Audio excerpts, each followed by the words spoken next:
chers frères, bonjour à toute la Côte d'Ivoire. Niami Atoubré, président de la Ligue panafricaine pour l'éveil des consciences. Aujourd'hui, nous allons aborder encore un sujet autour de la culture électorale. Voyez-vous, de 1990 jusqu'en 2015, la population augmente, mais le nombre de votants reste pratiquement le même. Jusqu'en 2015, on a encore autour de 4 millions d'électeurs. Il y a problème. Il y a problème. On peut aborder les causes, tout ça après. Mais aujourd'hui, nous, notre message, c'est que tous les Ivoiriens doivent se faire enrôler. Parce que quand on planifie le développement, on tient compte de ça. Quand on planifie des projets, on tient compte de ça.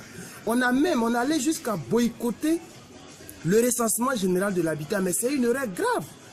Aujourd'hui, on va boycotter l'enrôlement, mais c'est une erreur grave. Pour planifier le développement dans un pays, on a besoin des chiffres. Mais ces chiffres-là, on les obtient comment? Il faut arrêter de faire tous les problèmes, des problèmes politiques. Il y a un enrôlement, on va s'inscrire. Maintenant, la question de les élections, est-ce que la CEI peut organiser les élections? Tout ça, on va gérer ça après. Mais actuellement, on dit d'aller s'inscrire, allez vous faire inscrire. Nous inscrivons dans une dynamique à long terme. Nous sensibilisons pour que d'ici 2020, nous puissions avoir 15 millions d'électeurs. C'est possible. 15 millions d'électeurs, c'est possible. On tourne autour de 26 millions d'habitants. C'est vrai, il y a des étrangers. On ne peut pas avoir des chiffres exacts parce que quand on parle d'immigration en Afrique, on sait que ce n'est pas trop régulé. Les gens rentrent n'importe comment. Les gens nous donnent des chiffres 6 millions, 7 millions, 8 millions, 9 millions. Ça dépend de celui qui parle. Mais nous estimons que si nous nous engageons réellement, on peut avoir 10-15 millions d'électeurs. Et c'est possible. Quand on ne vote pas, quand on ne va pas s'inscrire plus tôt, le danger c'est quoi? C'est que lui qui arrive là, il se dit que il peut seulement travailler pour son fief et puis chaque fois il sera élu parce qu'il sait que comme moi je viens de Bongouanou par exemple et j'arrive, ce sont les gens de ma circonscription, de ma région qui vont s'inscrire. Donc les autres vont pas s'inscrire parce que pour eux, voilà, c'est pas leur frère, mon cher, etc. Donc quand j'arrive, c'est plus simple, je travaille seulement dans ma région. Dans tous les pays au monde, chaque parti a ses bastions, ça existe partout. Chaque parti a ses bastions. Mais pour qu'il y ait une autre force, il faut que les bastions des autres candidats votent. Il faut qu'ils s'inscrivent. Quand c'est comme ça, il sait que si non seulement il ne cherche pas à satisfaire ceux de son bastion, il sera sanctionné. Mais en plus de ça, les autres électeurs des bastions des autres vont le sanctionner. Donc du coup, il sait qu'il ne peut pas gagner. Mais quand quelqu'un arrive au pouvoir, il a envie de durer ou encore de permettre à son parti de durer. C'est ça aussi la politique.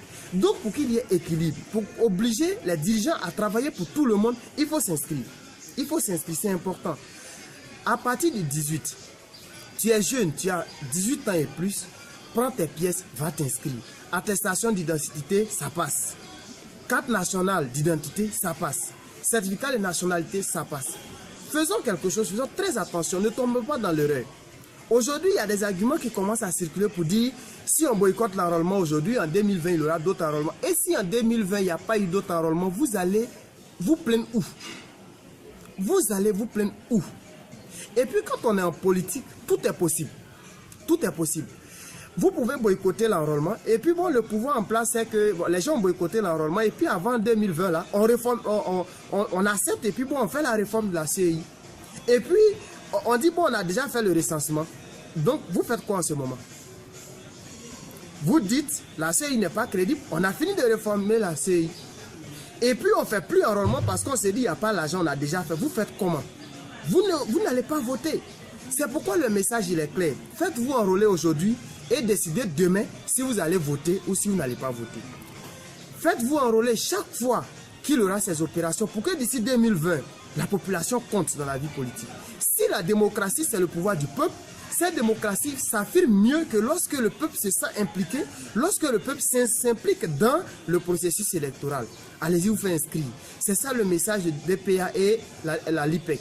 C'est ça notre message. Faites-vous enrôler pour que d'ici 2020, la population pèse dans le jeu démocratique. Pour que la population qui est maître de la démocratie retrouve toute sa place dans la vie politique. J'espère que le message est passé. J'espère que du 18 au 24, tous les jeunes vont se lever pour aller se faire enrôler. Toute la population va sortir pour aller se faire enrôler. Ma voix, c'est mon arme. Je vote, donc j'existe. À mardi prochain, je vous remercie.